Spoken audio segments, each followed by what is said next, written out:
여러분, 하나님은 신실한 줄 믿습니다. 하나님은 반드시 그분의 약속을 우리에게 지키시고 행하시는 줄 믿으시기 바랍니다.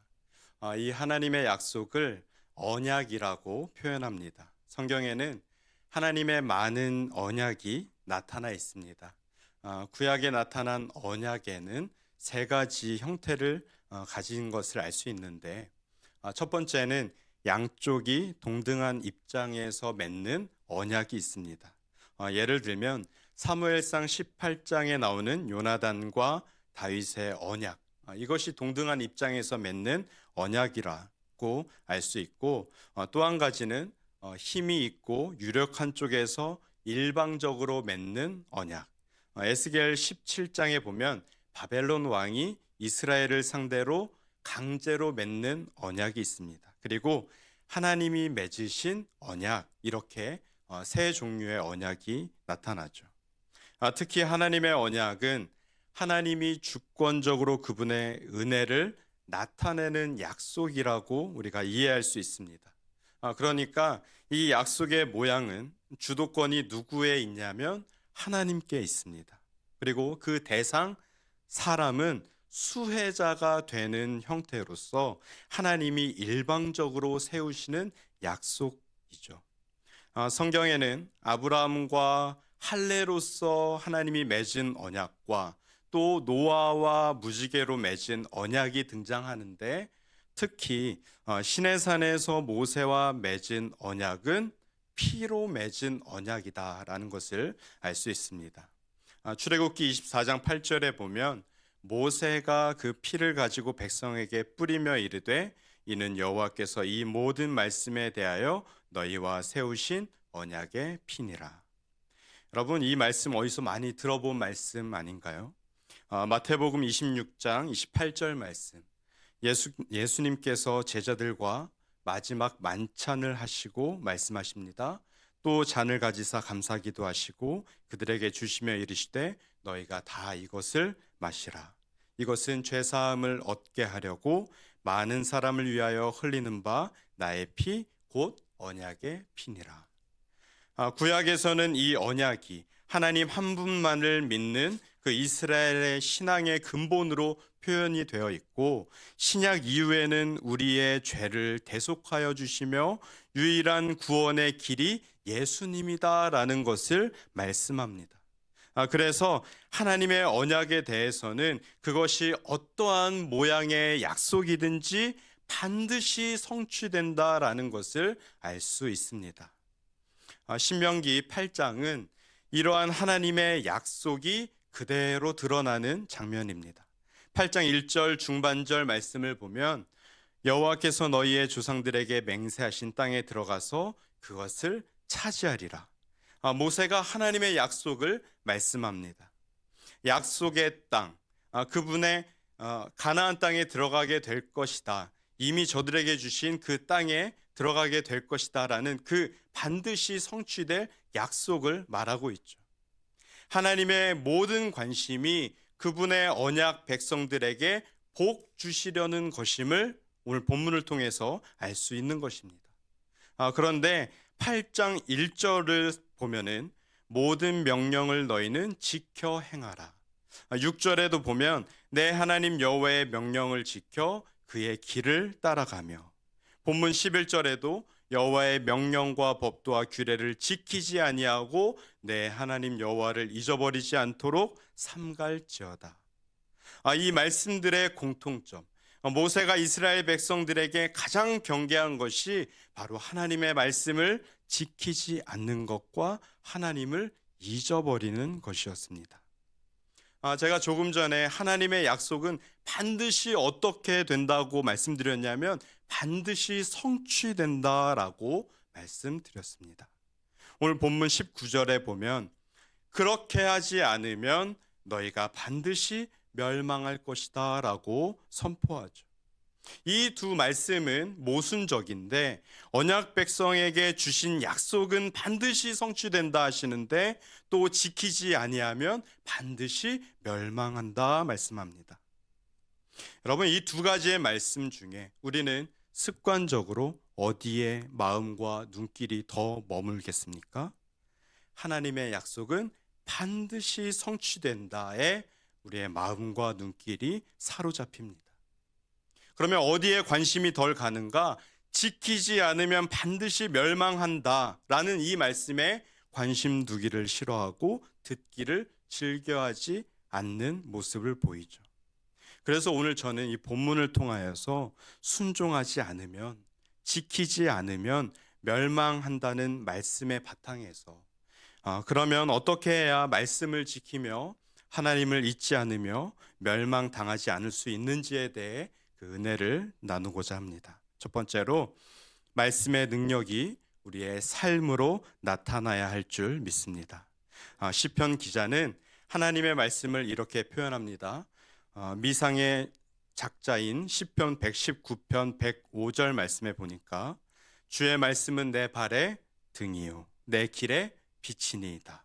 뿐만 아니라 이 119편을 살펴보면 이 시편 기자가 가장 긴 시편 119편 내내 어떤 말씀을 하고 있냐면, 어떤 고백을 하고 있냐면, 주님께 도움을 구하며 내가 주의 규례를, 율례를, 말씀을 잊지 않겠습니다. 지키겠습니다. 구하겠습니다. 떠나지 않겠습니다. 라고 고백합니다.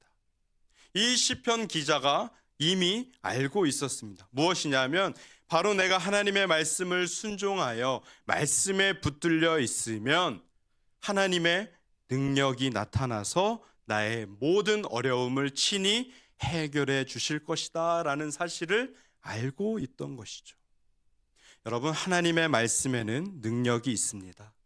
히브리서 기자는 이렇게 고백합니다. 히브리서 4장 12절 말씀, 하나님의 말씀은 살아있고 활력이 있어 좌우의 날선 어떤 검보다도 예리하며 혼과 영과 및 관절과 골수를 찔러 쪼개기까지 하며 또 마음의 생각과 뜻을 판단하나니. 우리가 알다시피 말씀이 육신이 되어 우리 가운데 나타나신 분이 예수님이십니다. 예수님이 곧 말씀, 말씀이 곧 예수님이어야 하는데 어떤 의미로 마치 인식을 예수님은 우리의 기도를 들어주시는 분이라고 생각하고 또 말씀은 우리가 반드시 지켜내야 할 어려운 계명으로 별개로 여길 때가 있다는 사실입니다. 여러분, 우리는 이 생각을 좀 바꿀 필요가 있습니다. 성경에 게시되어진 모든 말씀은 곧 예수님을 가리키고 있습니다. 예수님과 하나님의 말씀을 따로 분리해서 생각할 수 없는 것이죠. 예수님께 능력이 있다는 것은 예수님이 말씀 자체이시기 때문에 말씀에도 능력이 있는 것입니다. 예수님께 붙들려 있는 것이 마치 어떤 감정적인 개념이 아니라 말씀에 사로잡혀 있는 것이 곧 예수님께 붙들려 있는 것이죠. 그러면 언제 말씀의 능력이 우리의 삶 가운데 나타나겠습니까? 바로 우리가 말씀 앞에 순종할 때인 줄 믿습니다. 구약에서 반복해서 표현하는 지켜 행하라는 그 말씀은 말씀 자체는 분명한 하나님의 능력이지만 우리가 예수님을 믿음으로 구원받는 것과 같이 삶으로 이 말씀을 살아낼 때, 순종할 때 하나님의 능력이 내 능력이 되고 하늘의 능력이 이 땅 가운데 실제적 능력으로 나타난다는 말씀입니다. 여러분, 순종함으로 능력이 나타난 대단한 사건이 성경에 기록되어 있습니다. 바로 예수님의 십자가 사건이죠. 십자가의 죽으심으로, 한 사람의 순종하심으로 많은 사람의 죄가 사하여지고 의인이 되어진 역사적인 능력이 나타난 사건입니다. 예수님께서 친히 보여주셨습니다. 말씀에 순종하심으로 그 능력을 우리에게 나타내 보여주신 줄 믿습니다. 제가 일부 예배 때도 드린 말씀이긴 한데 여러분, 제가 보기에 어떻게 느껴지실지 모르겠지만 집에서 저희 가족들에게 말로 시키는 것을 참 잘합니다. 이거 해라, 저거 해라. 이런 걸 잘 시키는데 제가 어느 날은 다른 가족들에게 또 말로 앉아서 시키고 있으니까 저희 딸이 저에게 와서 이런 찬양을 불러주었습니다. 아빠, 이렇게 부르고, 말로만 하면 소용없어요. 행함으로 하세요. 아마도 교회에서 배웠는지 아니면 엄마가 흥얼거리던 걸 따라했던 것 같은데, 그 찬양을 들을 때 저에게는 굉장한 찔림이 있었습니다. 그런데 그 찔림이 있은 후 저에게, 목사님 그러면 지금은 바뀌었습니까? 라고 물으신다면 그 대답은 비밀로 하겠습니다. 말씀을 듣는 우리의 귀가 즐겁고 생각으로 기뻐 한들 순종하는 행함이 없이는 능력이 나타날 방법이 없습니다. 순종이라는 맺음이 되지 않으면 그림의 떡으로만 영원히 존재하게 되는 것이죠. 여호와의 명령과 법도와 규례를 지킨다는 것이 현재를 사는 우리에게는 하나님의 말씀 앞에 순종하는 것입니다. 순종할 때 말씀의 능력이 저와 여러분의 삶에 나타나게 될 줄 믿습니다. 둘째로 우리가 기억할 것은 지키시고 보호하신 은혜를 기억해야 합니다. 오늘 설교의 제목과 같이 지키시고 보호하신 하나님의 은혜가 우리 가운데 있다는 사실이죠. 이스라엘 백성들의 조상들은 이미 지키시고 보호하신 하나님의 은혜를 끊임없이 경험했었습니다.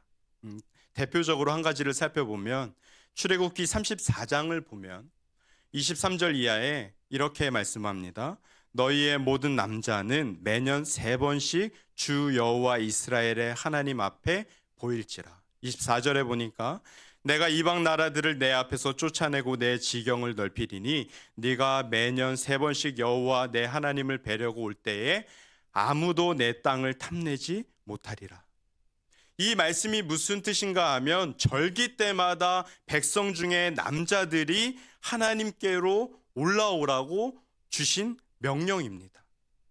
이게 사람의 입장에서, 역사적인 입장에서 문제가 되는데, 왜 문제가 되냐면 남자가 하나님을 예배하기 위해서, 제사 드리기 위해서 올라가면 이스라엘 땅에는 누구만 남는가? 여자와 어린 아이밖에 남지 않는다는 것이고, 이 상황은 다른 나라가 얼마든지 침략해 들어온다면 모든 것을 빼앗길 수 있는 절체절명의 상황이 된다라는 뜻이기 때문이죠. 그런데 하나님은 그 상황에서 이스라엘 백성들에게 약속하십니다. 내가 지켜줄 것이다. 아무도 그 땅을 탐내지 못할 것이다. 안심하고 올라오너라. 인간의 입장에서 가장 위험한 상황에 하나님은 전혀 문제없다. 안심하라라고 약속을 주신 것입니다. 지금 우리가 함께 살펴본 이 본문은 40년 광야 생활의 거의 막바지에 이르러서 모압 평지에서 이스라엘 백성들을 상대로 설교로서 모세가 백성들에게 들려준 이야기인데, 모세는 40년 광야 생활을 통해서 베풀어 주신 하나님의 은혜를 기억하라는 것입니다. 본문 14절 중반부터 너를 애굽 땅 종되었던 집에서 이끌어내시고 라고 말씀합니다. 우리가 여러분 잘 알고 있지 않습니까? 하나님이 모세를 통하여 이스라엘 백성들을 애굽에서 이끌어내시지 않았더라면 그들의 종살이가 과연 끝날 수 있었겠습니까? 아마 불가능했을 것입니다. 그들은 모세를 따라 나와서도 홍해 앞에 가로막히게 되자 그냥 차라리 나오지 말걸. 왜 우리를 여기까지 데리고 나와서 죽게 하냐면서 모세를 원망하던 자들이었습니다. 이들에게 아주 작은 겨자씨만한 믿음조차 찾아볼 수 없었음에도 하나님은 그들을 종되었던 집에서 나올 수 있는 구원하시는 은혜를 베풀어 주셨습니다. 그뿐만이 아니라 15절에 보면 광대하고 위험한 광야, 곧 불뱀과 전갈이 있고 물이 없는 간조한 땅을 지나게 하셨으며, 광야 생활을 하면서 다니던 중에 그들에게 불뱀이 나타나서 무슨 일이 일어난 것은 민수기 21장 그들의 불평과 불만이 있을 때만 불뱀이 나타났습니다.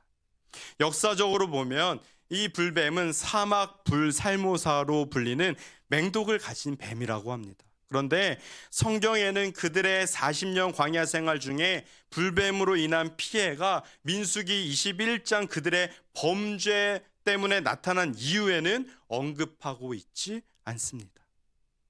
역사학자들이 불뱀과 전갈을 당시 사막에서 어렵지 않게 볼 수 있는 존재들이라고 표현한 것을 보면 이들을 향하여서 하나님의 지키시고 보호하신 은혜가 40년 광야의 여정 순간순간에 나타나 있다는 것을 알 수 있습니다. 그러나 그들은 몰랐습니다. 자신들이 이러한 불뱀과 전갈에 어려움을 당하지 않는 것에 대해 깊이 생각하지 않았습니다. 메마르고 물이 없는 사막 한가운데서도 바위에서 물이 흐르게 하신 은혜, 이것이 무엇이냐라고 묻던 생명의 양식 만나를 주신 것도 그들을 지키시며 보호하신 하나님의 크신 은혜였다는 사실이죠. 이것들을 통하여서 알 수 있는 것은 일상에서 아무렇지 않게 그냥 지나갔던 모든 일들이 결국은 하나님의 은혜였다는 사실입니다. 매일 밤 잠을 자고 아침에 눈을 뜨는 것도 하나님의 은혜임을 동의하시나요?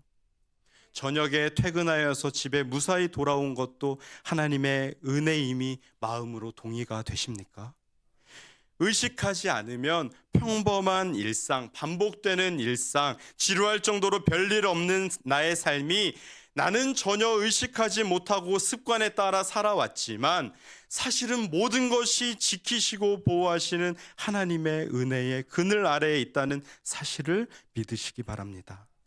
사도 바울이 에베소서에서 자신을 이렇게 고백합니다. 에베소서 3장 8절에 모든 성도 중에 지극히 작은 자보다 더 작은 나에게 이 은혜를 주신 것은 측량할 수 없는 그리스도의 풍성함을 이방인에게 전하게 하시고, 자신을 이방인을 위한 사도로 부르셨다는 것을 말씀하고 있지만 지금 사도 바울이 무엇을 고백하고 있냐면 크고 놀라운, 비교할 수 없는, 가늠할 수 없는 하나님의 은혜를 찬송한 것입니다. 그래서 우리는 하나님의 은혜가 없이는 한순간도 살 수 없는 존재임을 부정할 수 없는 것이죠. 다시 본문으로 돌아가서 그러면 왜 모세는 이것을 광야 2세대라고 불리는 이제 곧 가나안 땅을 들어가야 하는 백성들에게 상기시킨 것일까? 본문 16절 중반에 말씀합니다. 이는 다 너를 낮추시며 너를 시험하사 마침내 내게 복을 주려 하심이었느니라. 앞으로 젖과 꿀이 흐르는 땅에 들어갈 그들을 겸손케 하시기 위해 그들을 시험하사 그 시험을 통과하게 하여서 결국은 하나님의 복을 주려 하심이다라는 말씀입니다. 그러니까 하나님의 최종의 목적은 그분의 언약대로 복을 주시는 것인데 베풀어 주신 은혜, 지키시고 보호해 주신 은혜를 기억하지 않으면 생활의 풍요에 교만하여지고 결국 받을 것은 복이 아니라 심판이다라는 것을 말씀한 것입니다. 여러분, 우리에게도 마찬가지. 벌써 2023년의 마지막 달이 되었습니다. 아직도 저는 생생합니다. 엊그제 2022년에 2023년을 앞두고 이제 시작 카운트다운 5, 4, 3 이 카운트다운 했던 것이 엊그제 같은데 벌써 12월이 되었습니다. 여러분은 어떤 여정을 달려오셨습니까? 오늘 이 자리까지 오시느라 힘들진 않으셨습니까? 달려오시면서 하나님의 지키시고 보호하신 은혜를 경험하셨습니까? 아마 우리는 그 은혜를 다 입었을 것입니다. 하지만 의지적으로 이것을 상기시키지 않았다면 우리는 때로 교만한 채로 하나님의 은혜를 잊은 채로 그 여정을 달려왔을 수도 있습니다. 모세가 염려했던 것은 그들의 삶이 풍요로워지고 평안한 삶이 주어지면 마음이 교만해져서 하나님을 잊어버리는 것이었습니다. 이것을 모세가 가장 염려했죠. 여러분, 우리도 이 범주에서 자유로울 수 없습니다. 주님을 믿는 믿음을 가지고 있으면서도 나의 삶이 좀 나아지고 지경이 넓혀지고 여유가 생기고 풍요로워지고 내가 원했던 일들이 이루어지고 평안이 연속되었을 때 마음이 교만하여지는 그 덫을 벗어나기가 쉽지 않는 것이죠. 이러한 삶의 연속은 오늘 본문 17절의 결과를 가져오게 됩니다. 그러나 내가 마음에 이르기를 내 능력과 내 손의 힘으로 내가 이 재물을 얻었다 말할 것이라. 마음이 교만하여지는 것으로 끝나지 않고 삶의 모든 얻어진 것들의 이유를 하나님으로부터가 아니라 나의 힘, 나의 능력, 나의 지혜로 여기게 된다는 말씀입니다. 잠언 18장에서는 교만을 이렇게 정의합니다. 사람의 마음의 교만은 멸망의 선봉이요. 얻어진 것들이 마음을 교만하게 하고 그 교만으로 결국 망하게 된다는 말씀입니다. 모세는 이 백성들에게 이러한 일이 일어날까 염려하여 18절에 말씀합니다. 내 하나님 여호와를 기억하라. 그가 내게 재물 얻을 능력을 주셨음이라. 지키시고 보호하신 은혜, 모든 은혜의 근원이신 하나님을 기억하는 저와 여러분 되시기를 축원드립니다. 하나님께서 재물 얻을 능력을 주신 것입니다. 어쩌다 보니 쌓인 것도 아니고 나의 능력으로 인한 것도 아니고 온전히 하나님이 능력을 주심으로 나의 형편이 나아지게 된 것입니다. 여러분, 이러한 고백이 우리의 입술에 있기를 바랍니다. 또 한 가지 기억할 것은 한 해를 지나오는 가운데 혹 어려움이 있었다면 그 어려움들을 통해서도 하나님은 우리의 믿음을 달아보신 것입니다. 우리를 낮추시며 시험하신 목적이 그분의 복을 주시기 위함임을 꼭 기억하시길 바랍니다. 혹시 현재 어려움을 당하고 계시더라도 낙심할 필요 없습니다. 그 어려움을 지나고 있는 우리에게 하나님은 결국 하나님의 복을 허락해 주시기 때문입니다. 그러니 우리가 취해야 할 자세는 어려운 상황 가운데 지키시고 보호하신 하나님의 은혜를 발견해내고 그 은혜에 감사하며 찬송하는 일입니다. 이 자체로 하나님의 복을 받을 준비는 끝난 것입니다. 적극적으로 베풀어 주신 그 은혜를 찾아내는 일에 동참하시기를 바랍니다. 마지막으로 심판하시는 하나님을 우리는 잊지 않아야 합니다. 모세는 여호와를 잊어버리고 우상을 숭배하면 반드시 멸망할 것이라고 경고합니다. 우리는 이미 이스라엘의 역사를 알고 있지만 이 경고가 이루어지는 것도 알고 있습니다. 이스라엘이 솔로몬 이후에 분열이 됩니다. 북이스라엘과 남유다로 나뉘고 그 끝은 수많은 왕들을 지나 나라의 멸망에 이르게 되죠. 이 이유에 대해서도 본문 20절에 말씀합니다. 이는 너희가 너희 하나님 여호와의 소리를 청종하지 아니함이니라. 우리에게도 마찬가지. 하나님에 대한 많은 것들은 기억하면서 하나님의 심판을 외면한다면 하나님을 반만 사랑하는 것과 다를 바 없습니다. 하나님을 안다고 하는데 하나님을 반만 아는 것과 같습니다. 우리에게 복 주시기를 원하시는 하나님이심과 동시에 하나님은 죄를 싫어하셔서 그 죄에 대하여 심판하시는 주님이십니다. 하나님을 잊는 것과 음성이 들려도 듣지 않는 것, 하나님이 삶으로 나타나지 않는 것도 죄라는 것을 기억하셔서 나를 살펴 순종하는 삶을 살도록 힘쓰며 우상 숭배를 끊어내는 삶이 되시기를 바랍니다. 말씀을 맺습니다. 하나님의 말씀의 능력이 여러분의 삶을 통해 나타나지기를 바랍니다. 말씀에 순종하면 하나님의 능력이 나타나게 될 줄 믿습니다. 순종하는데 힘쓰시기를 바랍니다. 또한 지금까지 지키시고 보호하신 은혜를 잊지 않고 감사함으로 주시는 모든 복을 받아 누리는 저와 여러분 되시기를 주님의 이름으로 축원드립니다. 아멘. 기도하시겠습니다.